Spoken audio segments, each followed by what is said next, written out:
आंबर एही रेसिपी को प्रस्तुत करंतु बिना तेल रे वर्ष वर्ष धरी रखिकी खाई परिबे। नमस्कार सांग माने आपको केएमएम लाइव चैनल रे स्वागत। आंबर तो अनेक रंग रेसिपी करथिबे। आंब हेइछि माने किए तो खट्टा करिवो किए तो आचार करिवो।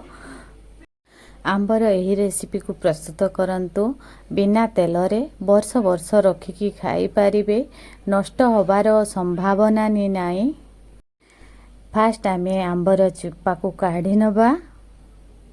आंब गा हमर बड़ साइज हेइछि सत हेले जे टाकू मध्य हेइ नाई।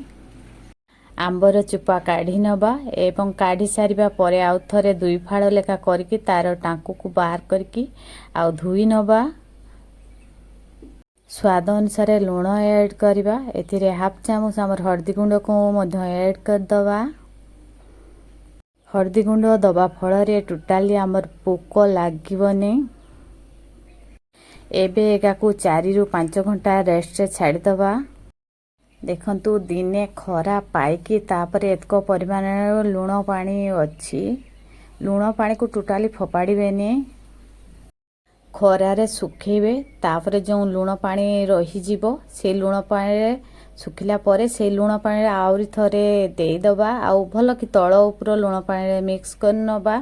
फेर तापर दिन खरारे दबा। आउरी जस्ट लुण पानी रही जीवो। फेर लुण पानी रे गुड़े दबा। दिन सारा खरारे रहिबो एवं जेतको लुण पानी थिबो सेथिरे गुड़े गुड़े का सुखेइबा। जेते दिन जे लुण पानी सरी जीवो तापरे 2-3 दिन खरारे सुखेला परे ए टाइप रो हेइ जीवो। याकू एबे आपण माने वर्ष वर्ष रखिकी खाई परिबे। टोटाली खराब होबनी कि पोक मध्य पड़िबनी। आम ओडियांको फेवरेट आंबुल रेसिपी